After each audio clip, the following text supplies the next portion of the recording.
Welcome to Mukta series. এই পার্টের শুরুতে ম্যাং ব্লাড নাইট সিরিয়াস ধরে রেখেছিল। চ্যান বলে, এবার যেহেতু এটা আমরা পেয়ে গেছি, তাহলে কাল আমি প্রাসাদে ফিরে যাব। এই কথা শুনে ম্যাংয়ের মনটা খারাপ হয়ে যায়। চ্যান বলে, কি হলো, আমাকে ছাড়তে মন চাইছে না? তাহলে চলো প্রাসাদে গিয়ে বিয়ে করে নিই। ম্যাং বলে, একদমই না, তুমি যাচ্ছ এতে আমি খুশি। শাওচি ভীষণ খুশি হয়। এরপরে তারা সবাই চলে যায়। শিয়ান চিংহের কাছে আসে। সে বলে, আপনি লিংকে ব্যবহার করে ম্যাংকে ফাঁসাতে চেয়েছিলেন, তাই না? চিংহে বলে, মানে এখন তুমি ম্যাংয়ের জন্য আমাকে প্রশ্ন করতে এসেছো? আমি জানি তুমি অনেক বছর ধরেই একা ছিলে। হঠাৎ করে এতগুলো বন্ধু পেয়ে তুমি হয়তো নিজের পরিচয় ভুলে যাবে। শিয়ান বলে, কখনোই না, আপনি আমার একমাত্র পরিবার। জিং সেক্ট আমার একমাত্র বাড়ি। শিয়ান বলে, এখন তোমার আর একটা কাজ আছে, এরপরেই তোমার কাজ শেষ। সেটা হলো চ্যান আর ইয়া যে একই, সেটা তোমাকে ম্যাংয়ের সামনে তুলে ধরতে হবে। সে বাড়িতে আসলে চ্যান বলে, তুমি আমাকে একটা সত্যি কথা বলো, তুমি কি সত্যি ম্যাংকে নিজের বন্ধু মনে করো? শিয়ান বলে, আর যাই হোক, আমি কখনোই ওর ক্ষতি করব না। চ্যান বলে, ঠিক আছে, ম্যাং তোমাকে বন্ধু মনে করে, তাহলে আমিও তোমাকে বন্ধুই মনে করছি। এই বলে সে চলে যায়। শিয়ান ঘরে ছিল, তখন ম্যাং তার কাছে আসে আর বলে যে সে তার সঙ্গে কিছু কথা বলতে চায়। এরপর সে তাকে বলে, আমি সবসময় মনে করেছি আমি ইয়াকে পছন্দ করি, তবে এখন মনে হচ্ছে ওর প্রতি আমার যেটা কাজ করে সেটা ভালোবাসা না, সেটা হয়তো অনুশোচনা, যে আমার কারণে ও অসুস্থ হয়েছে। আবার আজ চ্যান যখন চলে যাওয়ার কথা বলল, তখন আমার খুব খারাপ লাগছে। আমি আসলে কিছুই বুঝতে পারছি না। শিয়ান বলে, আসলে চ্যানের প্রতি দায়িত্ব দেখাতে গিয়ে তোমার তার প্রতি ফিলিংস চলে এসেছে, আবার ইয়ার প্রতি ফিলিংস প্রকাশ করতে গিয়ে তার প্রতি তোমার দায়িত্ব এসে গেছে। ম্যাং বলে, আমি তাহলে দুজন ছেলেকে ভালোবেসে ফেলেছি, এখন আমি কি করব? শিয়ান বলে, তুমি রাজকুমারী, দুজন ছেলেকে ভালোবাসলে সমস্যা হবে না। সে বলে, তুমি এসব কি বলছো, এখন বলো আমি কি করব? তখন তার মনে পড়ে একটু আগে চিংহে তাকে বলেছিল এখন তোমার একটাই কাজ আছে। সে তখন ম্যাংকে বলে, তুমি চ্যান আর ইয়া দুজনকে একসঙ্গে সামনে নিয়ে কথা বলো, তাহলে হয়তো তুমি বুঝতে পারবে। ম্যাং তার কথাতে রাজি হয়। এরপর সে চলে যায়। পরদিন সকালে সে নুডলস রান্না করে চ্যানকে দেয়। এরপর বলে যে আজ তারা টিএনজি সেক্টর লিডার ইয়ার সঙ্গে দেখা করতে যাচ্ছে। এই কথা শুনে তো চ্যানের মাথা ঘুরে যায়। সে বলে, আমরা সেখানে কেন যাব? ম্যাং বলে, দরকার আছে। চ্যান কি বলবে বুঝতে না পেরে বলে, কং আর শাওয়াই দুজন বাজারে গেছে, ওরা আসুক, তারপর আমরা যাব। আড়াল থেকে এই কথা শিয়ান শুনতে পায়। এদিকে কং বুঝতে পারে শাওয়াইয়ের চুল এলোমেলো হয়ে গেছে, তাই সে দোকানে গিয়ে একটা চিরুনি কেনে, কিন্তু তখন সে দেখতে পায় শাওয়াই রাস্তায় নেই। এদিকে ম্যাং বলতে থাকে, আমরা আর অপেক্ষা করতে পারবো না। সে চেনকে জোর করে ধরে টিএনজি সেক্টে নিয়ে আসে। এখানে তাকে দেখে গার্ডরা নিচে বসে সম্মান জানাচ্ছিল। ভেতরে আসার পর কিছুক্ষণ বসার পর চ্যান বলে, আমার পেটে অনেক ব্যথা করছে, আমাকে এখনই টয়লেটে যেতে হবে। সে সেখান থেকে চলে যায়। এরপর ইয়ার পোশাক পরে সেখানে আসে আর জিজ্ঞেস করে, হঠাৎ করে আমার এখানে কেন আসলে? ম্যাং বলে, আসলে আমি চ্যানকে নিয়ে এসেছি, আপনারা দুজন যেন একসাথে কথা বলতে পারেন। ইয়া বলে, আমি ওকে চিনি, কথা বলার কোনো প্রয়োজন নেই। ম্যাং বলে, ও আপনাকে ধন্যবাদ জানাতে এসেছে, কারণ আপনি ফেইয়ের কেসটাতে সাহায্য করেছেন। চ্যান কি বলবে বুঝতে না পেরে বলে, আচ্ছা আমার একটু কাজ আছে, আমি আসছি। এরপর সে আবার চ্যানের পোশাক পরে এসে বলে, চলো আমরা চলে যাই। কিন্তু ম্যাং এদের দুজনকে একসঙ্গে দেখা না করিয়ে যাবে না। তাই চ্যান আবার টয়লেটের বাহানা দিয়ে যায় আর ইয়া সেজে এসে তাকে বোঝায় যে ধন্যবাদ জানানোর কোনো প্রয়োজন নেই, কিন্তু ম্যাং কোনো কথাই শোনে না। তাই চ্যান বারবার পোশাক বদল করতে থাকে যাতে ম্যাং বিরক্ত হয়ে চলে যায়। তবে এতে চ্যান নিজেই ক্লান্ত হয়ে যাচ্ছিল। অন্যদিকে শাওয়াই চালের উপর থেকে একটা বল নামানোর সময় পড়ে যেতে থাকলে কং তাকে ধরে। শাওয়াই বলে, এই দুটো বাচ্চা আমাকে নিয়ে এসেছে, বলল ওদের বলটা নামিয়ে দিতে। কং এরপরে তাকে চিরুনিটা দেয়। ওই বাচ্চারা এসে তাদের বল নিয়ে যায়। এরপর দেখা যায় ওই বাচ্চাদের শিয়ান ক্যান্ডি কিনে দিচ্ছে। মূলত সেই এই বাচ্চাগুলোকে পাঠিয়েছে যাতে কং সহজে চ্যানের কাছে না যেতে পারে। এদিকে ম্যাং টেবিলের উপরে একটা বই খুঁজে পায়, যেই বইটা সে চ্যানকে দিয়েছিল। সে তখন ভীষণ অবাক হয়ে যায়। ধীরে ধীরে সে সবকিছু মেলাতে শুরু করে আর সে বুঝতে পারে চ্যান আসলে ইয়া। একটু পর ইয়া সেখানে আসে। ম্যাং বলে, আমি সিদ্ধান্ত নিয়ে ফেলেছি, আমি তোমাকে ভালোবাসি, আমি তোমাকে বিয়ে করতে চাই। ইয়া বলে, তাহলে চ্যান? ম্যান বলে, ও কোনো কাজের নাকি, ও একটা অকর্মা, শুধুমাত্র রাজকুমার আর দেখতে ভালো, এই দুটো ছাড়া ওর আর কোনো গুণ নেই, ও একটা লোফার। তুমি আলাদা, তুমি জ্ঞানী, গুণী, ফাইট করতে পারো, দায়িত্ববান, তুমি আমার জন্য পারফেক্ট। চ্যান ওকে কোনো পাগল বিয়ে করবে, কাল ওকে আমি প্রাসাদে দিয়ে আসবো। এরপর তুমি আর আমি বিয়ে করে নেব, ঠিক আছে? আর তার কথাগুলো ভীষণ খারাপ লাগে। সে বলে বিয়ের কথা পরে হবে, এখন তুমি চলে যাও। ম্যাং বলে তুমি শিওর তুমি আমাকে চলে যেতে বলছো? চ্যান চ্যান তখন একদম অবাক হয়ে যায়। ম্যাং তার মুখোশটা খুলে ফেলে।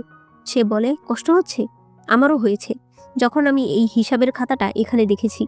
চ্যান তাকে সরি বলতে চাইলে সে বলে কোনো দরকার নেই, অনেক দেরি হয়ে গেছে। তোমার কাছে হাজারটা সুযোগ ছিল আমাকে সত্যিটা বলার, কিন্তু তুমি আমাকে বলনি। তুমি আমাকে নিয়ে খেলেছো। সত্যি কথা বলতে আমার ফিলিংসের চাইতে তোমার কাছে বেশি দামি ব্লাড নাইট সিরিয়াস আমি তোমার হাতে দিয়ে যাচ্ছি। এরপর থেকে তুমি আর আমি আলাদা, আমাদের আর কখনোই দেখা হবে না। এই বলে সে সেখান থেকে চলে যায়। চ্যান একটা কথাও বলতে পারে না। তার হাত থেকে ফুলটা নিচে পড়ে যায়। এদিকে শাওচি লুকিয়ে শিয়ানের উপর অ্যাটাক করে। এরপর বলে আমি নতুন একটা টেকনিক শিখেছি, এইবার তুমি আমার সঙ্গে আর ফাইটে পারবে না। তাদের মধ্যে কিছুক্ষণ ফাইট হয়, তবে হঠাৎ শিয়ান পড়ে যেতে থাকলে শাওচি তাকে ধরে। এতে তারা দুজনেই পড়ে যায় আর তাদের মধ্যে একটা কিস হয়ে যায়। শিয়ান তাকে একটা চর মেরে সেখান থেকে চলে যায়। তখন শাওচি ম্যাংকে কান্না করতে করতে আসতে দেখে। সে জিজ্ঞেস করে কি হয়েছে? চ্যান তোমার সঙ্গে কিছু করেছে? ম্যাং জোরে জোরে কান্না করে বলে ওর কথা আমার সামনে আর বলবে না, চলো আমরা এখান থেকে চলে যাই। শাওচি এরপরে তাদের দুজনের কাপড় গুছিয়ে নেয় আর বলতে থাকে অবশেষে চ্যানের হাত থেকে আমি ম্যাংকে নিয়ে যেতে পারছি। তবে এরপর তার একটু আগে কিসের কথা মনে পড়ে। এরপর সে নিজেই নিজের গালে চড় দিতে থাকে। একটু পর শাওয়াই বলতে থাকে রাজকুমারী কোথায় গেল? আমি তাকে কোথাও খুঁজে পাচ্ছি না, জেনারেলকেও পাচ্ছি না। দেখা যায় এরা দুজন রাস্তা দিয়ে হাঁটছে। শাওচি বলে আমরা কোথায় যাচ্ছি? ম্যাং বলে এক জায়গায় গেলেই হলো। তখনই পেছন থেকে চ্যান ঘোড়ায় চড়ে সেখানে আসে। এর মধ্যেই বাকিরাও চলে আসে। ওই সময় সামনে থেকে অনেক সেনাবাহিনী সহ চ্যানের বড় ভাই মানে এই চুইকুন রাজ্যের যুবরাজ সেখানে আসে। কং তাকে দেখে সম্মান জানালে বাকিরাও সম্মান জানায়। চ্যান তার কাছে গেলে তার ভাই বলে তুমি এগুলো কি করছো? তোমার ফিয়ন্সে রাজকুমারী, তুমি তাকে এভাবে গাড়ি ঘোড়া ছাড়া হাঁটিয়ে নিয়ে আসছো। ম্যাং বলে আমার পা আছে, আমি হাঁটলে সমস্যা কি? তবে তখন সে বুঝতে পারে সে অনেক বড় কথা বলে ফেলেছে, কারণ যুবরাজ হুইল চেয়ারে ছিল। সে তখন বলে আমি আসলে এটা বলতে চাইনি। যুবরাজ বলে তোমরা সবাই এখন আমার প্যালেসে চলো, কিন্তু ম্যাং যাবে না। চ্যান তাকে আলাদা এনে বলে তুমি দেখছো আমার ভাই অসুস্থ, আমাকে শুধু 2টা দিন সময় দাও, 2টা দিন আমার সঙ্গে আমার ভাইয়ের প্যালেসে থাকো। ম্যাং রাজি হয়। এরপরে যুবরাজের প্যালেসে আসলে এরা 5 জন একসাথে খাবার খেতে বসে। এখানে শাওচি সবার প্রথমে খাবার মুখে দিলে শিয়ান বলে যুবরাজের আগে তুমি কেন খাচ্ছ? তখন সে আবার তার মুখের খাবার রেখে দিতে চায়, কিন্তু যুবরাজ না করে। চ্যান খাবার তুলে ম্যাংকে দিচ্ছিল, ম্যাংও একটা খাবার তুলে তাকে দেয়। শাওচি একটা বড় মাছের মাথা চ্যানকে দেয় আর বলে এটা খাও, তাহলে তোমার বুদ্ধি বাড়বে। শিয়ান শাওচির চপস্টিক ফেলে দিলে সে নিচে ঝুঁকে দেখতে পায় শিয়ানের জুতা অনেক পুরনো হয়ে গেছে। এরপরে সবাই খাবার খায়।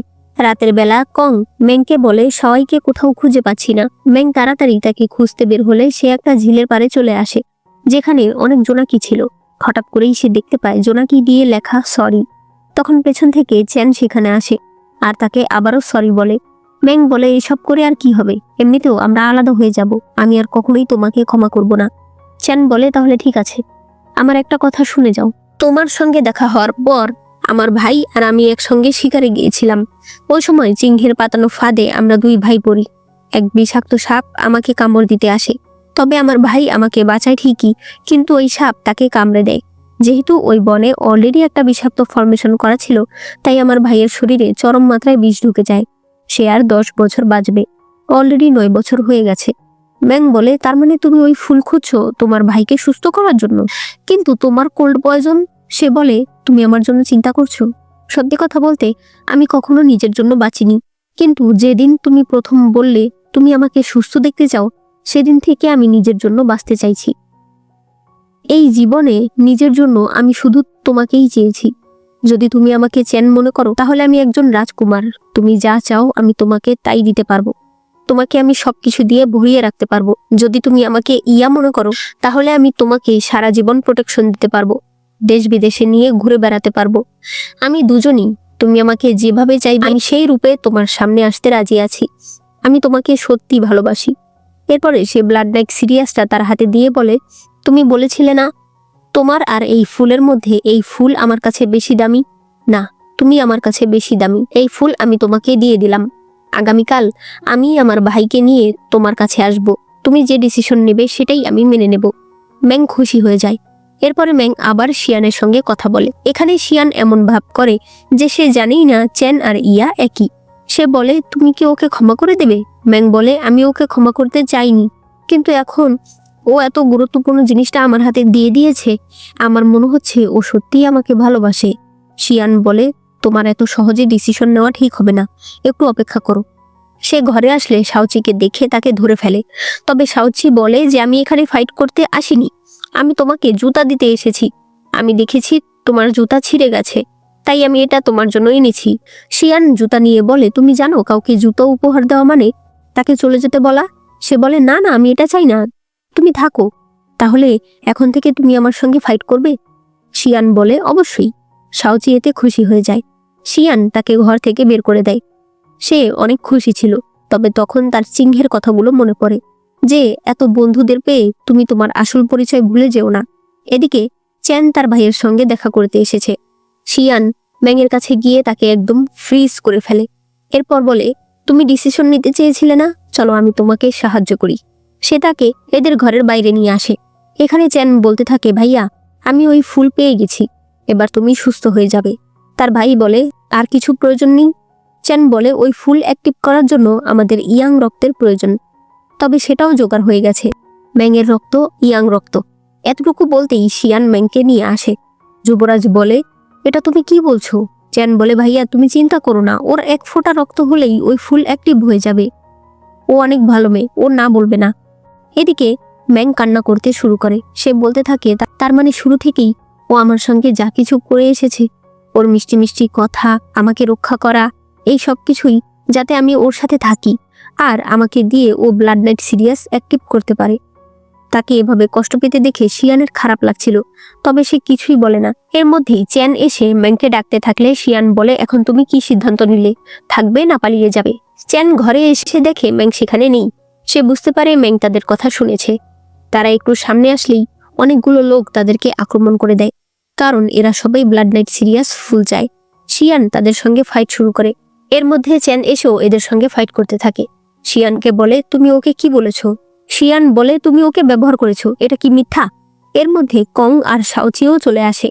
এক লোক ম্যাংয়ের হাতে আঘাত করে দেয়। ম্যাং মাঝখানে দাঁড়িয়েছিল আর সবাই ফাইট করছিল। ম্যাংয়ের হাত থেকে রক্ত সেই ফুলে লাগে এবং সেটা জাগ্রত হয়ে যায়। সবাই বলতে থাকে, ম্যাং তুমি চলে যাও, কিন্তু ম্যাংয়ের মনে হয় সবাই বলছে, ব্লাড নাইট ফুল আমাকে দাও। প্রত্যেকেই তার কাছে শুধু ফুল চাইছে। ম্যাং এগুলো আর সহ্য করতে পারে না। সে বলতে থাকে, এই গেম আমি আর খেলবো না, আমি মরে গেলে অবশ্যই এই গেম শেষ হয়ে যাবে। সে তখন সেই ফুলটা বের করে খেয়ে ফেলে, কারণ সে মনে করে ফুলটা খেলে সে মারা যাবে। তবে দেখা যায় সে উপরে উঠে গেছে। চ্যান তার কাছে যেতে চায়। কং তাকে আটকে বলে, ওই ফুল খাওয়ার ফলে তার ভেতর পুড়ে ছাই হয়ে যাবে, তার কাছে যাওয়া ঠিক হবে না। তবে তখন দেখা যায় ম্যাং ঠিক হয়ে গেছে এবং আগের চেয়ে অনেক স্ট্রং হয়ে গেছে। চ্যান তাকে কাছে ডাকে। ম্যাং তার টোকেনটা তার দিকে ছুঁড়ে মারে। অন্যান্য লোকেরা তার দিকে অ্যাটাক করতে চাইলে সে এক আঘাতে তাদের সবাইকে ফেলে দেয়। শিয়ান তাকে নিয়ে চলে যায়। চ্যান নিজের ইনার স্ট্রেংথ ব্যবহার করাতে অনেক অসুস্থ ছিল। বাড়িতে এসে সে ওষুধ খেয়ে নিজেকে কিছুটা সুস্থ করার চেষ্টা করছিল। তখন শাওয়াই আর শাওচি জানতে চায় যে ম্যাংয়ের কি হয়েছে, কেন ম্যাং আমাদের সঙ্গে থাকলো না। শাওচি বলে, আর তোমার মার্শাল আর্ট এত ভালো হলো কবে? তোমার ফাইটিং স্কিল অনেকটা ইয়ার মতো। চ্যান বলে, কারণ আমি নিজেই ইয়া। শাওচি তখন প্রচন্ড রেগে যায়। সে তাকে মারতে শুরু করে। কং তাকে আটকালে চ্যান কংকে তাদের মাঝখানে আসতে না করে। এরপর সে বলে, হ্যাঁ সত্যি, আমি তোমাদের সবাইকে মিথ্যা কথা বলেছি। আমি শুরু থেকেই তোমাদের সঙ্গে আছি, ম্যাংয়ের সঙ্গে আছি শুধুমাত্র ব্লাড নাইট ফুলের জন্য, ম্যাংয়ের রক্তের জন্য। শাওচি তাকে মারতে গিয়েও থেমে যায়। সে বলে, আমি জানি তুমি এগুলো বলছো আমাকে রাগানোর জন্য, যাতে আমি তোমাকে মারি আর তোমার একটু শান্তি লাগে। আমরা এতদিন একসাথে থেকেছি, সবকিছুই তোমার নাটক ছিল, এটা আমি বিশ্বাস করি না। তবে এখন শিয়ান ম্যাংকে নিয়ে কোথায় গেল? ও কি ওদের নানচাং শহরে চলে গেছে? চ্যান বলে, না, ও অনেক বছর ধরেই জিন সেক্টর হয়ে কাজ করছে, হয়তো ও ম্যাংকে নিয়ে সেখানেই গেছে। শাওচি আরো অবাক হয়ে যায় যে শিয়ান পর্যন্ত তাকে মিথ্যা কথা বলেছে। এদিকে চিংহে বলতে থাকে, ওই মেয়েটা ব্লাড নাইট সিরিয়াস খেয়ে ফেলেছে, ওকে দিয়ে আমি এখন কি করব? শিয়ান বলে, দয়া করে ওকে আপনি প্রাণে মারবেন না। তখনই আরেকটা মেয়ে এসে বলে, ম্যাং তার ঘরে সব জিনিস ভেঙে ফেলছে। তারা সেখানে গেলে শিয়ান জিজ্ঞেস করে, এগুলো কি তুমি করেছো? ম্যাং বলে, আমি বুঝতে পারছি না আমি কেন এগুলো করছি, আমি নিজেকে কন্ট্রোল করতে পারছি না। চিংহে তখন তার হাতে ব্লাডনেট সিরিয়াসের চিহ্ন দেখতে পায় এবং সে বুঝতে পারে এই ফুল ম্যাংকে নিজের মালিক হিসেবে বেছে নিয়েছে। সে তখন অনেক খুশি হয়ে যায়। এরপর সে ম্যাংকে নিজের ব্লাড মুন টেকনিক শেখাতে শুরু করে, যেগুলো ছিল মূলত নিষিদ্ধ টেকনিক। এরপরে সে প্রথম টেকনিকটা শিখিয়ে বাইরে আসে আর সবাইকে বলে ম্যাং এখন থেকে জিং সেক্টে থাকবে এবং সে আমার অর্থাৎ চিংহের একমাত্র উত্তরাধিকার। এদিকে শাওচি বলতে থাকে, আমি আর অপেক্ষা করতে পারছি না, আমি ম্যাংকে খুঁজতে যাচ্ছি। চেন বলে, তুমি জানো জিং সেক্ট কোথায়? শাওচি বলে, একটা সেক্ট যেখানে শুধু মেয়েরা থাকে, সেটাকে এত ভয় পাওয়ার কি আছে? চেন বলে, তুমি কোনো কিছুই জানো না। শাওচি বলে, হ্যাঁ তুমি তো সব জানো, তুমি জানতে ম্যাংয়ের রক্ত ব্লাডনেট সিরিয়াস জাগ্রত করতে সক্ষম, তুমি জানতে শিয়ান জিং সেক্টের, তারপরও তুমি শিয়ানকে ম্যাংকে নিয়ে যেতে দিয়েছো, এখন তুমি তাকে খুঁজতে পর্যন্ত যাচ্ছ না। চেন বলে, ম্যাং ব্লাডনেট সিরিয়াস খেয়ে ফেলেছে, এখন পুরো রাজ্যবাসী ওকে খুঁজে বেড়াচ্ছে, তারা পেলেই ওকে মেরে ফেলবে। শাওয়াই বলে, কিন্তু রাজকুমারী কিছুই করেনি। চেন বলে, সেটা রাজ্যবাসী মানবে না, তাই এখন ও সবচাইতে বেশি নিরাপদ আছে জিং সেক্টে। শাওচি বলে, আমি বুঝতে পেরেছি, তাহলে তোমার জন্য ইম্পর্টেন্ট ছিল ব্লাডনেট সিরিয়াস, যেহেতু এখন সেটা নেই, তাই ম্যাং বাঁচলো কি মরলো তা দিয়ে তোমার কিচ্ছু আসে যায় না, তাই আমি একাই যাচ্ছি ম্যাংকে খুঁজতে। এদিকে চিংহে একটু পরে ম্যাংয়ের ঘরে এসে সুগন্ধির পাত্রটায় কিছু ওষুধ দেয়। ম্যাং তার সঙ্গে কথা বলছিল, হঠাৎ করে ম্যাং বলে, আমি যদি আপনার ব্লাড মুন টেকনিক না শিখি?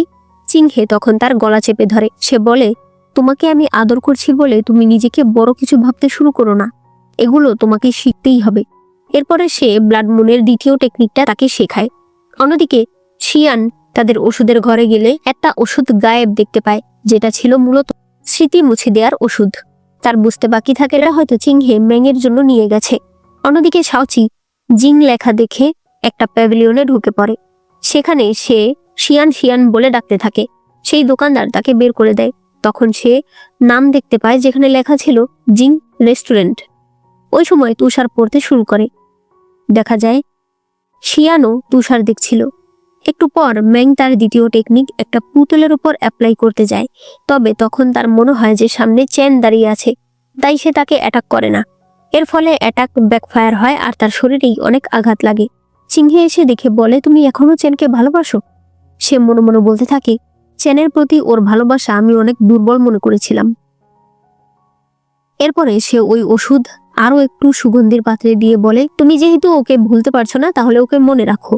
মনে রাখো কিভাবে ও তোমাকে শুরু থেকে ধোঁকা দিয়ে এসেছে, কিভাবে ও শুধুমাত্র তোমার রক্তের জন্য তোমাকে নিজের সাথে রেখেছে, নিজের দুই পরিচয় দিয়ে তোমাকে বারবার বোকা বানিয়েছে। গত 10 বছরে ও একবারও তোমার খোঁজ করেনি। ও টিএনজি সেক্টর লিডার, চাইলেই ও তোমাকে খুঁজে বের করতে পারতো, কিন্তু যখন ওর তোমার রক্তের প্রয়োজন হয়েছে তখন ঠিকই ও তোমাকে খুঁজে বের করেছে। এইসব ভেবে ম্যাং ভীষণ রেগে যায়। চিংহে বলে, এখন বলো চেন কে? সে বলে, আমার শত্রু, আমি ওকে ঘৃণা করি। পরদিন দেখা যায় শাওয়াই টিএনজি সেক্টে গিয়ে চেনকে ডাকছে। সে তাকে নাম ধরে ডাকছিল। এরপর বলে, আমার রাজকুমারী গায়েব হয়েছে, এতদিন হয়েছে, আপনি তাকে খুঁজতে না বের হয়ে নিজের কাজ করে বেড়াচ্ছেন। জেনারেল বলেছিল আপনি রাজকুমারীকে খুঁজবেন না। আমি ওর কথা বিশ্বাস করিনি। আমি ভেবেছিলাম আপনি এখনো রাজকুমারীকে ভালোবাসেন। চেন বলে, তোমার কথা বলা শেষ হয়েছে? সে ভেতরে চলে যায়। কং তাকে আটকালে শাওয়াই বলে, তুমিও রাজকুমারকে সাপোর্ট করবে, তাহলে আমাকে ক্ষমা করে দাও, আমাদের মধ্যে সবকিছু শেষ। এই বলে সে চলে যায়। রাতের বেলা চেন কংকে বলে, তুমি কি আমাকে দোষ দিচ্ছ? কং বলে, আমি ছোট থেকে আপনার সাথে বড় হয়েছি, আপনাকে আমি নিজের বড় ভাই মনে করি, আপনাকে কোনো কিছুতেই আমি দোষ দিই না। চেন বলে, জানো কিছু জিনিস আছে যেটা নিজের কাছে রাখতে ইচ্ছে করে কিন্তু পারি না, তাকে ভুলতে চাই তাও পারি না। ওই স্মৃতিগুলো যে কি যন্ত্রণার তা বলার মতো না। এদিকে ম্যাং প্র্যাকটিস করছিল, তখন শিয়ান তার কাছে আসে। সে বলে, ম্যাং তুমি কি আমাকে চিনতে পেরেছো? সে বলে, অবশ্যই, তুমি না থাকলে তো আমি চেনের আসল ব্যবহার জানতেই পারতাম না। আমার তো তোমাকে থ্যাংক ইউ বলা হয়নি। তার এরকম কথাবার্তা আর এরকম ব্যবহার শিয়ানের একদম ভালো লাগে না।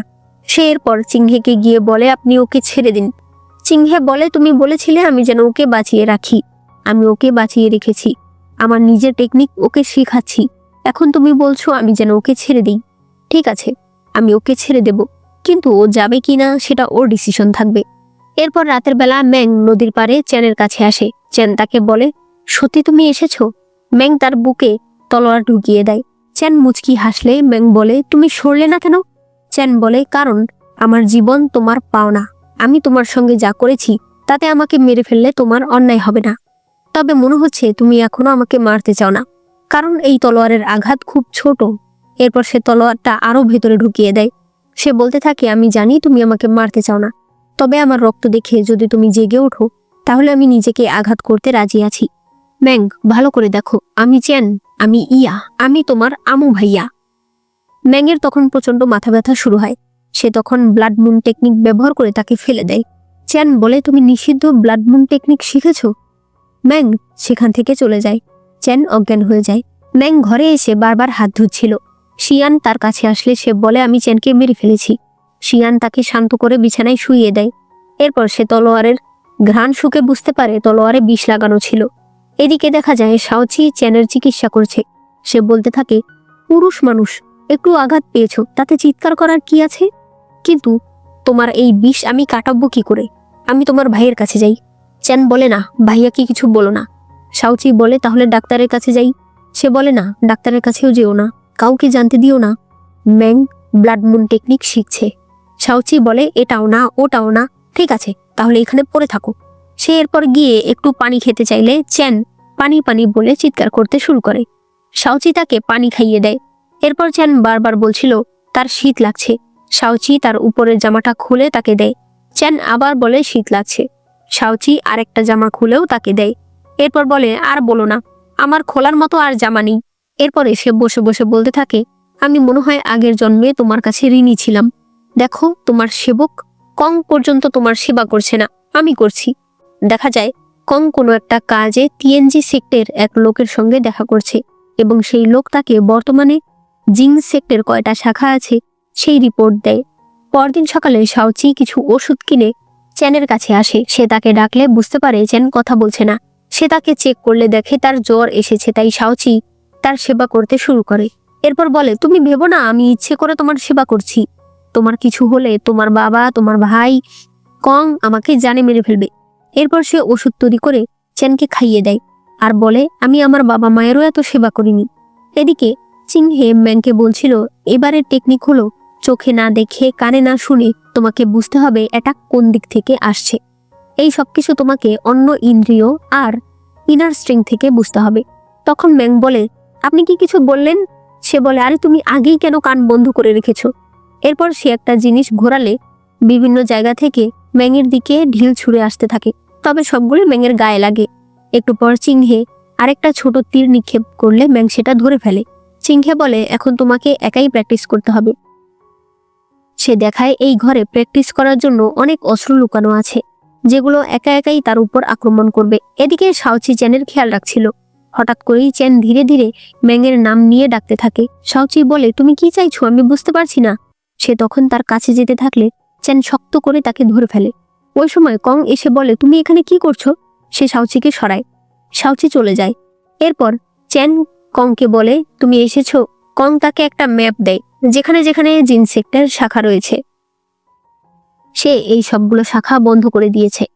কং চেনের হাত চেক করে বলে, আপনাকে 7 দিনের বিষ দেওয়া হয়েছিল, আজ 6 দিন, মানে কালকে আমরা অ্যান্টিডোট না পেলে আপনি মারা যাবেন।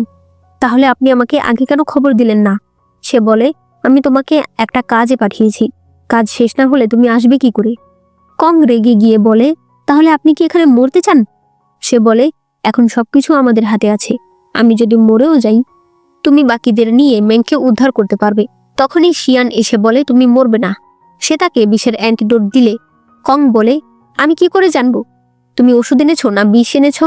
শিয়ান বলে, আমার যদি ওকে মারারই হতো তাহলে আমার এত দূর আসার কি দরকার ছিল? কালকের পর ও এমনিতেই মারা যেত। তাই চেন সেই ওষুধ খেয়ে নেয়।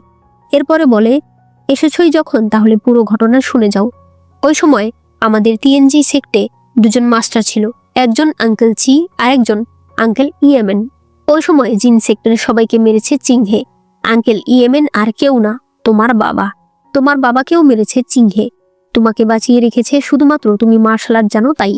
এবং তোমাকে দেখলে হয়তো তার মনে পড়ে যে ওই সময় সে ঠিক কতজনকে মেরেছে এবং কতজনকে আমার মতো আহত করে রেখেছে।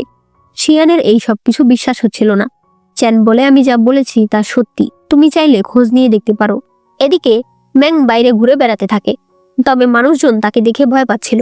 রাতের বেলা চিংহে ম্যানের ঘরের দিকে আসলে বাইরে থেকে শুনতে পায় ম্যাং বলছে সে অনেকগুলো ছেলেকে এনে এখানে রাখবে। ঘরের ভেতর শিয়ান বলছিল তুমি তো বলেছিলে এক জীবনে শুধু একজনকেই ভালোবাসতে হয়, তাহলে এসব কেন করছো? ম্যাং বলে ভালোবেসে আমি দেখেছি কোনো লাভ হয় না, তার চেয়ে বরং জীবন এনজয় করো। চিংহের তার কথা পছন্দ হয়। এরপর সে তাকে নতুন একটা টেকনিক শেখাতে যায়। অন্যদিকে শাওচি বনের ভেতর হাঁটছিল। একটু পর সে নিজের মাথায় চড় দিতে থাকে আর বলতে থাকে আমি এত বোকা কেন, জিং সেক্ট পর্যন্ত খুঁজে পাচ্ছি না, আমি শিয়ানকে কি করে খুঁজবো? সে শিয়ান শিয়ান বলে ডাকতে থাকে। এরপর তলোয়ার দিয়ে গাছে আঘাত করলে শিয়ান পেছন থেকে তাকে ডাক দেয়। তখন সে দেখতে পায় শিয়ান তার দেয়া জুতাগুলো পরে আছে। সে তার দিকে তলোয়ার ধরে বলে তুমি ম্যাংকে নিয়ে কোথায় গেছো? ম্যাং কেমন আছে? আর তুমি আমাকে কেন মিথ্যা বলেছো? এখানে সিন কাট হয়ে যায়। এদিকে দেখা যায় ম্যাং অনেকগুলো ছেলেদের সঙ্গে হাসাহাসি করছে। তখনই শিয়ান শাওচিকে নিয়ে সেখানে আসে। শাওচি বলে তুমি এগুলো কি করছো? সে বলে খারাপ কি করছি, এইসব ছেলেদের সঙ্গে সময় কাটাচ্ছি, এরা কি খারাপ? শাওচি বাইরে যেতে চাইলে ম্যাং বলে বর তুমি কোথায় যাচ্ছ? কয়দিন পর তোমার সঙ্গে আমার বিয়ে। শাওচি সহ বাকি সবাই অবাক হয়ে যায়। এরপর দেখা যায় শাওয়াই রাস্তা দিয়ে হাঁটছে আর ভাবছে যে আমি রাজকুমারীকে কিভাবে খুঁজে পাবো। তখনই জিং সেক্টরের দুটো মেয়ে এসে তাকে অজ্ঞান করে নিয়ে যায়। এরপর দেখা যায় বাইহুয়া গ্রামের ডাকাত মেয়েদেরকেও এখানে নিয়ে আসা হয়েছে। একটু পর ম্যাং এসে বলে আমি তোমাদের সবাইকে এনেছি কারণ আমার বিয়ে, আমি চাই তোমরা এখানে আয়োজন করো। এরপরে পুরো দমে ম্যাং আর শাওচির বিয়ের আয়োজন শুরু হয়। শাওয়াই কিছু কেনাকাটার জন্য বাজারে যায়। দেখা যায় তার পেছনে একটা মেয়ে তাকে ফলো করছে। শাওয়াই চ্যানের কাছে যায় আর তাকে ম্যাং আর শাওচির বিয়ের নিমন্ত্রণ কার্ড দেয় আর বলে আপনি অবশ্যই বিয়েতে আসবেন। কং শাওয়াইয়ের পেছনে পেছনে আসে। সে বলে সত্যি কি তারা বিয়ে করছে? শাওয়াই বলে কেন করবে না, রাজকুমারী তাকেই বিয়ে করবে যে তাকে ভালোবাসে সম্মান করে। কং বলে তুমি আমার সঙ্গে এভাবে কেন কথা বলছো? তুমি কি আমাদের সম্পর্ক শেষ করে দেবে? শাওয়াই বলে তোমার আর আমার মধ্যে কিছুই নেই। সে তাকে চিরুনিটা ফিরিয়ে দেয়, এরপরে চলে যায়। তখন সেই মেয়েটাও চলে যায়। কং চারদিকে দেখে এরপর চিরুনিটা দেখলে বুঝতে পারে সেখানে একটা ছোট্ট চিরকুট আছে যাতে লেখা বিয়ের দিন অবশ্যই রাজকুমারীকে বাঁচাতে আসবে। এদিকে ওই মেয়েটা চিংহেকে বলে যে সে দেখেছে শাওয়াই তাদের সঙ্গে সব সম্পর্ক শেষ করে দিয়েছে। এরপরে বিয়ের জন্য মেয়েরা ফায়ার ওয়ার্কস জ্বালাতে চায়, তবে সেগুলো জ্বলে না। একটু পর ম্যাংকে বউ সাজিয়ে নিয়ে আসা হয়, তবে শাওচি বারবার শিয়ানকে দেখছিল। তাদের বিয়ের অনুষ্ঠান শুরু হয়। যখন মাত্র আর একটা স্টেপ বাকি আছে তখন চ্যান তার লোকজন নিয়ে সেখানে চলে আসে। ম্যাং তাকে দেখে ভীষণ খুশি হয়। এরপর আমাদেরকে দেখানো হয় ওই দিন শিয়ান চ্যানের কথাগুলো শুনে ম্যাংয়ের ঘরে এসে তার ওই সুগন্ধিতে পানি ঢেলে দেয়। এরপর তার শরীর থেকে বিষের প্রভাব কাটিয়ে দেয়। পরে সে খাতায় লিখে ম্যাংকে বলে যে চ্যান ভালো আছে। পরে তারা খাতায় লিখে লিখে কথা বলে আর মুখে মুখে ওইসব কথা বলছিল যেগুলো বাইরে থেকে চিংহে শুনতে পায়, যে আমি অনেকগুলো ছেলে এনে রাখবো। চিংহে বলে অনেক ভালো একটা প্ল্যান করেছিলে, তবে দুর্ভাগ্য আজ তুমি ম্যাংকে নিয়ে যেতে পারবে না। তখন দেখানো হয় সে চ্যানের ভাই মানে যুবরাজকে ধরে নিয়ে এসেছে। চিংহে বলে আজ তুমি এখান থেকে যে কোনো একজনকে নিয়ে যেতে পারবে, হয় ম্যাং নয়তো তোমার ভাই। যদি তুমি তোমার ভাইকে নিয়ে যাও তাহলে ম্যাং আর তোমার টিএনজি সেক্ট লিডারের টোকেন আমাকে দিয়ে যেতে হবে। কং বলে রাজকুমার টিএনজি সেক্ট আপনার 10 বছরের পরিশ্রম। ম্যাং বলে তুমি জানো আজকের সুযোগ চলে গেলে আমরা আর এক হতে পারবো না। চ্যানের ভাই বলে তুমি ম্যাংকে নিয়ে চলে যাও, আমার চিন্তা করো না। কিন্তু তারপরেও চ্যান টিএনজি সেক্টর টোকেন চিংহেকে দেয় আর তার ভাইকে নিয়ে চলে যায়। চিংহে শিয়ানকে বন্দি করতে বলে আর বলে বিয়ে কন্টিনিউ হবে। শাওচি বাধা দিতে চাইলে চিংহে বলে সবাইকে ভালো দেখতে চাইলে চুপচাপ বিয়ে করো। এরপরে তাদের বিয়ে কমপ্লিট হয়ে যায়। রাতের বেলা ম্যাং আকাশের দিকে তাকিয়েছিল। তখন চিংহে এসে বলে তুমি আমাকে দোষ দিও না, আমি তোমার জন্য পরীক্ষা করছিলাম যে চ্যান তোমাকে কতটা ভালোবাসে, তুমি নিজেই দেখেছো। ম্যাং বলে হ্যাঁ দেখেছি, আমি টিএনজি সেক্ট কোনো কিছুই ওর ভাইয়ের সামনে কিছুই না। চিংহে তাকে কান্না করতে না করে।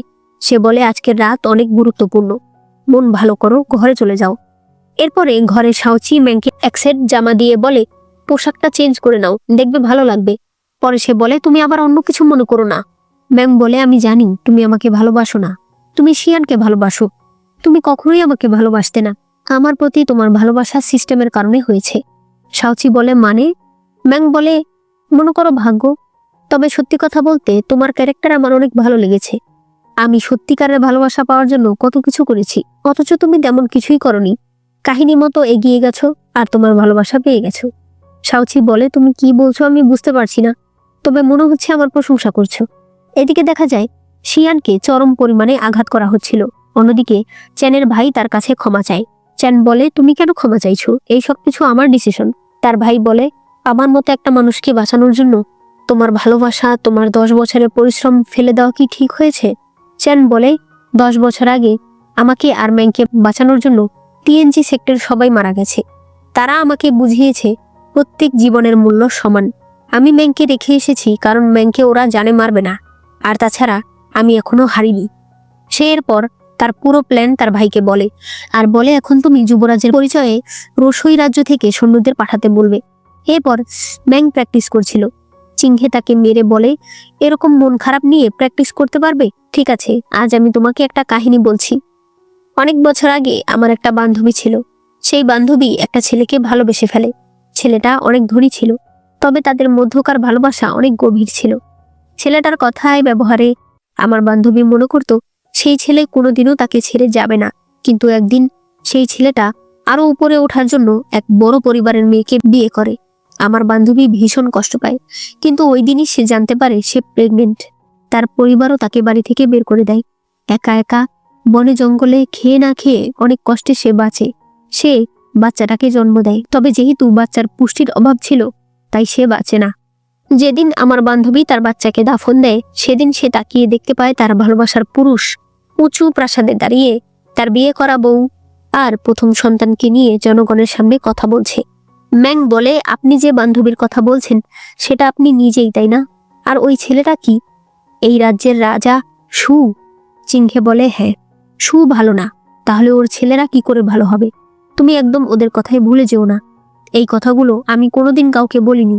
আজ আমার নিজের সব আঘাত খুলে আমি তোমাকে দেখিয়েছি।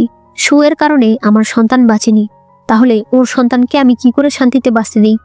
ও চায় পৃথিবীতে শান্তি থাকুক, তাই পৃথিবীতে অশান্তি আমাকে আনতেই হবে। ম্যাং বলে, এজন্যই আপনি জিং সেক্ট বানিয়েছেন। ঠিক আছে, আমি ব্লাড মুন টেকনিক শিখব। এদিকে শাওচি অনেক কষ্টে জেলখানায় শিয়ানের সঙ্গে দেখা করতে আসে। সে শিয়ানকে একটা হেয়ার পিন দেয় আর বলে, নিজের খেয়াল রেখো। সে যখন চলে যেতে চায় তখন শিয়ান তাকে ডাক দেয়।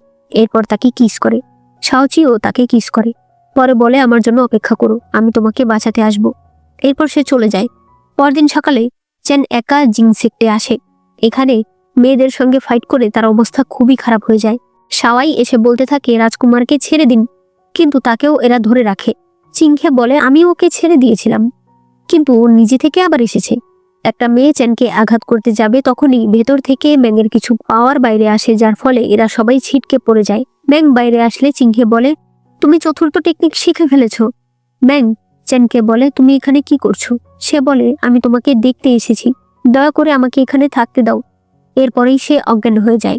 ম্যাং বলে, ও থাকতে চায়, তাহলে ওকে আমার দাস বানিয়ে দাও। এরপরে ম্যাং চ্যানকে বলতে থাকে, মানে তোমার সমস্যা কি? আমি তোমাকে বারবার সুযোগ দিয়েছি, প্রত্যেকবারই তুমি আমাকে মিথ্যা বলেছ, ছেড়ে দিয়েছ। এখন তুমি এরকম করলেই, নিজেকে আঘাত করলেই ভেবেছ আমি তোমাকে ক্ষমা করে দেব? সে বলে, আমি তোমার ক্ষমা চাইতে আসিনি, আমি শুধু তোমাকে দেখতে এসেছি। সে বলে, ও আচ্ছা, তাহলে দেখো।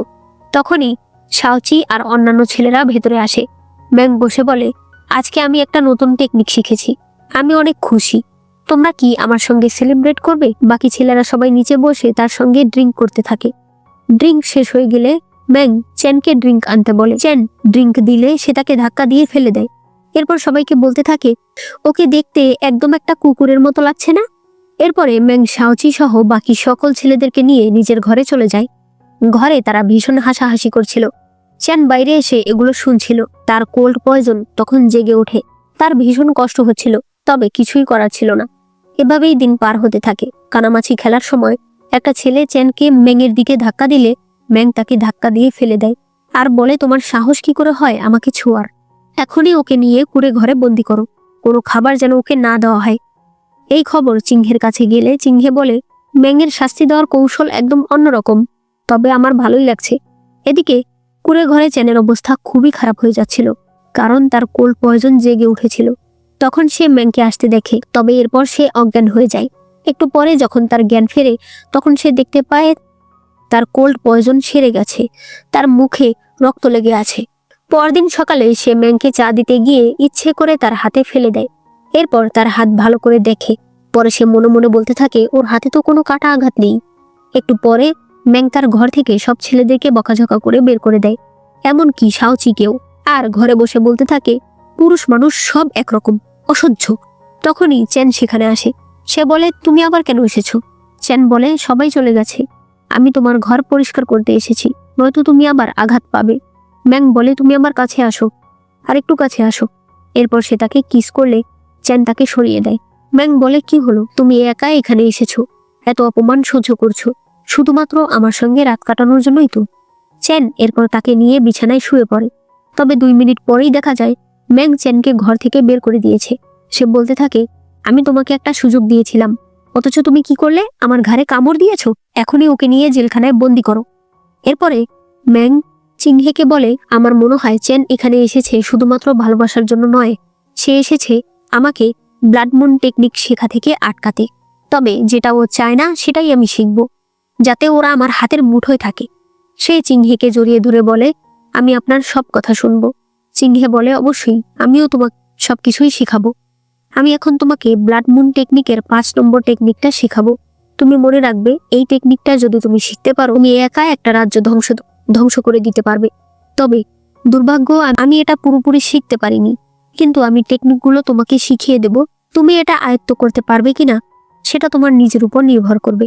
ম্যাং বলে ঠিক আছে, তবে কয়দিন পরে আমার 18তম জন্মদিন, আমি চাই জন্মদিনটা পালন করতে, আর সেখানে অফিসিয়ালি চ্যানকে নিমন্ত্রণ করতে। চিংহে বলে সমস্যা নেই, এসব কিছু আমি করতে পারবো, তুমি শুধুমাত্র টেকনিক শেখায় মনোযোগ দাও। এরপর দেখা যায় ম্যাং একটানা প্র্যাকটিস করে যাচ্ছে, অন্যদিকে চ্যান আর শিয়ান দুজন সামনাসামনি বন্দী হয়ে আছে। একটু পর ম্যাং বাইরে আসলে চিংহে জিজ্ঞেস করে তুমি কি এটা করতে পারলে? ম্যাং না করে। চিংহে বলে সমস্যা নেই, এটা অনেক কঠিন, তুমি সময় নাও, আস্তে আস্তে করো। সে চ্যানের জন্য নিমন্ত্রণ পত্র দেখালে ম্যাং জেলখানায় চ্যানের সঙ্গে দেখা করতে যায়। এরপর তাকে নিমন্ত্রণ পত্রটা দিয়ে বলে তোমার নিশ্চয়ই এই দিনটার কথা মনে আছে, তোমাকে না নিমন্ত্রণ করে তো আর পারছি না।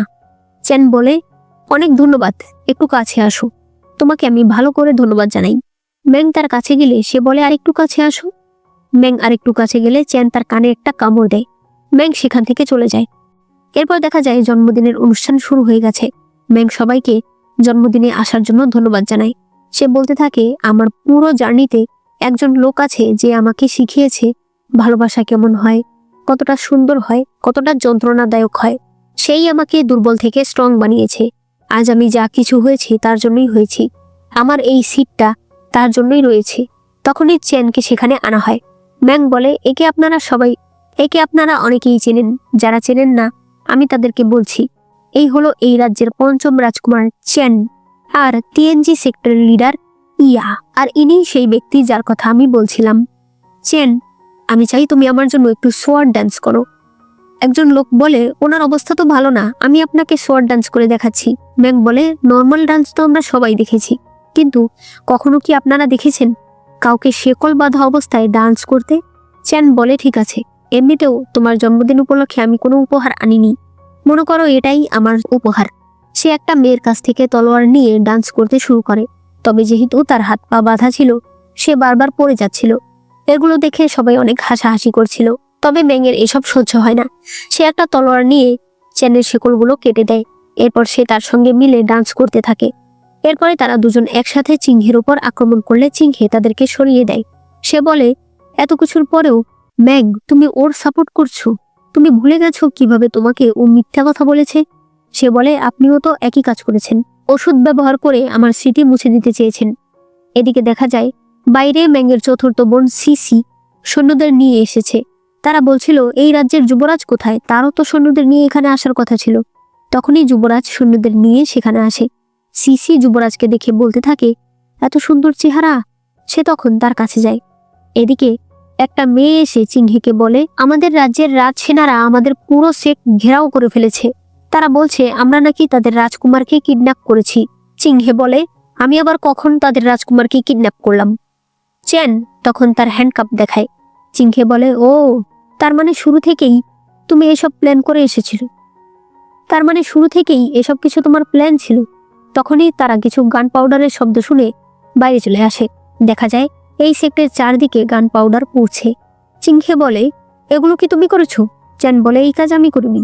ম্যাং বলে, এটা আমি করেছি। বিয়ের দিনে আমি ফায়ার ওয়ার্কসের সকল বারুদ আলাদা করে রেখেছিলাম।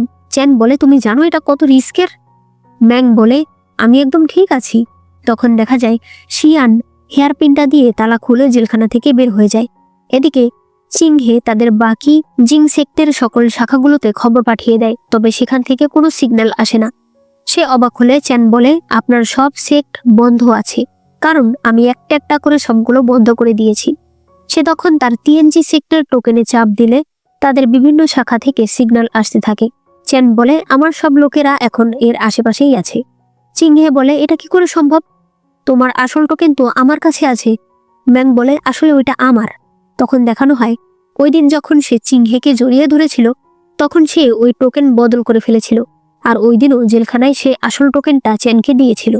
চিংহে বলে, এই চেন তোমাকে এতবার ধোকা দিয়েছে, তারপরও তুমি ওকেই সাপোর্ট করছো কেন, আমাকে বলতে পারো? ম্যাং বলে, হ্যাঁ, শুরুতে আমি রেগে গিয়েছিলাম, আমার ভীষণ খারাপ লেগেছিল, কিন্তু আপনার একটা কথায় আমি সবকিছু বুঝতে পেরেছি। আপনি বলেছিলেন আপনি পরীক্ষা করে দেখেছেন চেন আমাকে কতটা ভালোবাসে। আমাদের সময়ে লোকেরা একটা কথা বলে, মা আর বউ দুজন যদি একসাথে পানিতে পড়ে তাহলে পুরুষের কাকে বাঁচানো উচিত? উত্তর হলো, পুরুষ যাকেই বাঁচাক না কেন কথা তাকে শুনতেই হবে। তবে ওই সময় সে বাঁচাতে পারবে শুধুমাত্র একজনকেই। সে যদি একজনকে বাঁচায় তার মানে এটা কি করে দাঁড়ায় সে অন্যজনকে ভালোবাসে না? আমি অনেক খুশি হয়েছি যে চ্যান তার ভাইকে চুজ করেছে, কারণ কেউ নিজের পরিবার ছেড়ে আমাকে ভালোবাসবে সেই ভালোবাসা আমি চাই না। হ্যাঁ, আমি শুরু থেকেই নাটক করেছি। যেদিন চ্যান একা এখানে এসেছে সেদিনই আমি বুঝতে পেরেছি ও হয়তো অন্য কোনো প্ল্যান করেছে। আর আমি এটাও জানতাম যে আপনি অবশ্যই আমাদের পেছনে লোক লাগাবেন, তাই আমি ইচ্ছে করে ওকে অপমান অপদস্থ করেছি। আমার রক্তের কারণেই ওর কোল্ড পয়জন সেরে গেছে, সেটা আমি ওই দিন ওকে দেখিয়েছি। চিংহে বলে, তাহলে ওই দিন রাতে শাওচি আর অন্যান্য ছেলেরা সারা রাত তোমার ঘরে ছিল? ম্যাং আর শাওচি তখন হাসতে থাকে, কারণ ওই দিন আসলে সবাইকে বেঁধে শাওচি তার পায়ে কাতুকুতু দিচ্ছিল। চিংহে বলে, ঠিক আছে, তাহলে এখন আমরা তোমাদের সঙ্গে হাতে ফাইট করব। তবে ওই সময় শিয়ান এসে তার গলায় হেয়ারপিন ধরে আর বলে, কেউ এক পা এগোলে আমি ওকে মেরে ফেলবো। চিংহে বলে, এখন তুমিও আমার শত্রু হয়ে গেছো? শিয়ান বলে, আমি আগে থেকেই আপনার শত্রু, আপনি আমার বাবাকে মেরেছেন। সে বলে, ও, তুমি জেনে গেছো? তোমার বাবার জন্য তোমার মায়া হচ্ছে, আমার জন্য হচ্ছে না? তোমার বাবা তোমাকে 10 বছর লালন পালন করেছে, আমিও 10 বছর করেছি। ওই সময় আমি তোমাকে মারিনি, কারণ তোমাকে দেখে আমার নিজের সন্তানের কথা মনে পড়ে গিয়েছিল, তাই আমি তোমাকে নিজের মেয়ের মতো বড় করেছি। এইসব কথা শুনে শিয়ান একটু দুর্বল হয়ে যায়। তখন চিংহে তাকে ধাক্কা দিয়ে দূরে সরিয়ে দেয়। এরপর সে ফাইট করতে চাইলে ম্যাং তার সঙ্গে মুন পাওয়ার টেকনিক দিয়েই ফাইট করছিল। তখন আকাশে ফুলমুন উঠলে ম্যাং পঞ্চম টেকনিকটা ব্যবহার করে। যেহেতু তার ভেতরে ব্লাড লাইন সিরিয়াস ছিল, তাই এই টেকনিকটা সে করতে পারে এবং চিংহেকে এটা চরমভাবে আঘাত করে। ম্যাং দৌড়ে গিয়ে তাকে ধরে। সে বলে, আমি আপনাকে আঘাত করতে চাইনি, আমি আসলে আমার লোকেদেরকে বাঁচাতে চেয়েছি। চিংহে বলে, তুমি আমার টেকনিক মাস্টার করে ফেলেছো, এতেই আমি খুশি। সে তাকে নিজের একটা ছোট্ট জেট পেন্ডেন্ট দিয়ে বলে, এটা ওনাকে দিয়ে দিও। এরপর সে মারা যায়। শিয়ানের প্রচন্ড খারাপ লাগছিল, শাওচি তাই তাকে জড়িয়ে ধরে। চ্যান ম্যাংকে এখান থেকে নিয়ে যায়।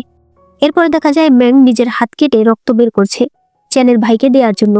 এটা সিসি নিয়ে যায়।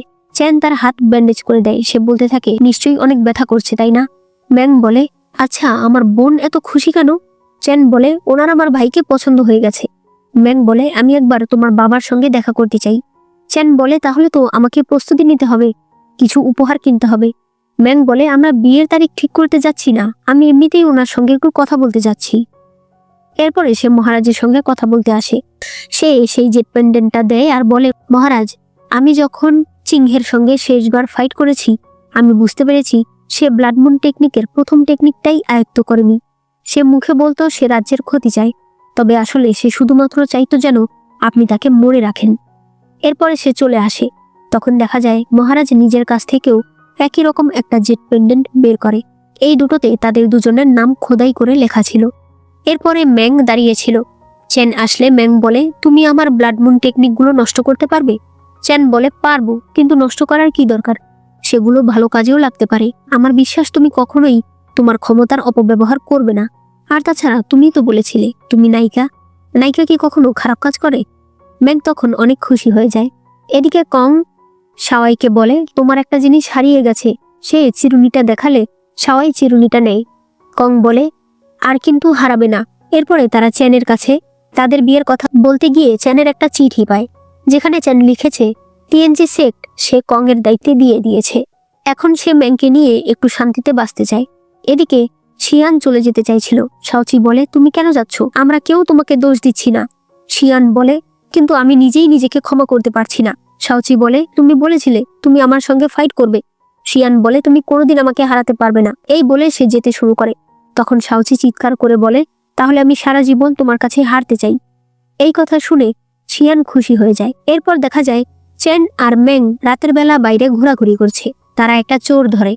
ম্যাং আবার সেগুলো খাতায় লিখে রাখে। এভাবেই তারা মজা করতে থাকে। এরপর আমাদেরকে বর্তমান সময়ের টাইমলাইন দেখানো হয়। ম্যাং দৌড়ে দৌড়ে অফিসে আসে। তখন সে সামনেই শাওচিকে দেখতে পায়। পেছন থেকে চ্যান সেখানে আসে। এর মধ্যেই সামনে দিয়ে শিয়ান চলে যায়। ম্যাং আর শাওচি একসাথে লিফটে ওঠে। তবে এরপর হঠাৎ শাওচি লিফট থেকে বের হয়ে চলে যায়। ম্যাং তখন সামনে চ্যানকে দেখে। সে তখন তার দিকে তাকিয়েই থাকে। আর চ্যানকে দেখলে বোঝা যায় সে ম্যাংকে অনেক আগে থেকেই পছন্দ করে। এখানে আমরা বুঝতে পারি হয়তো তাদের কারোরই গেমের কোনো স্মৃতি নেই, তবে তারপরও তারা একজন আরেকজনকে ভালোবেসে ফেলেছে। আর এখানেই এই ড্রামাটি শেষ হয়ে যায়। ড্রামার স্টোরি খুবই সুন্দর ছিল, তবে এন্ডিংটা আমার কাছে একটু খাপছাড়া লেগেছে। যেমন শাওচি আর ম্যাংয়ের বিয়ে হলো, তবে তাদের ডিভোর্স আমাদেরকে দেখানো হয়নি। আবার ম্যাং আর চেনেরও বিয়ে দেখানো হয়নি। আমি শেষ পর্যন্ত অপেক্ষায় ছিলাম তাদের বিয়ে দেখার জন্য। আবার ম্যাং যখন গেম থেকে বের হয় তখন তার রিয়াকশন কেমন ছিল সেগুলোও আমাদেরকে দেখানো হয়নি। তবে বাকি সবকিছুই ভালো ছিল। প্রত্যেকটা ক্যারেক্টার আমার অনেক ভালো লেগেছে। আমার সবচেয়ে পছন্দের ক্যারেক্টার ছিল শাওচি। তার প্রত্যেকটা ডায়লগ এক্সপ্রেশন আমার খুবই ভালো লেগেছে। বাকি তোমাদের কাকে সব থেকে বেশি ভালো লেগেছে সেটা অবশ্যই আমাকে কমেন্টে জানিয়ে দিও। ড্রামার রেটিং তোমরা 10-এ কত দেবে সেটাও আমাকে জানিয়ে দিও। অবশ্যই ভিডিওতে লাইক করো, আর চ্যানেলে নতুন হলে চ্যানেলটাকে সাবস্ক্রাইব করে দিও।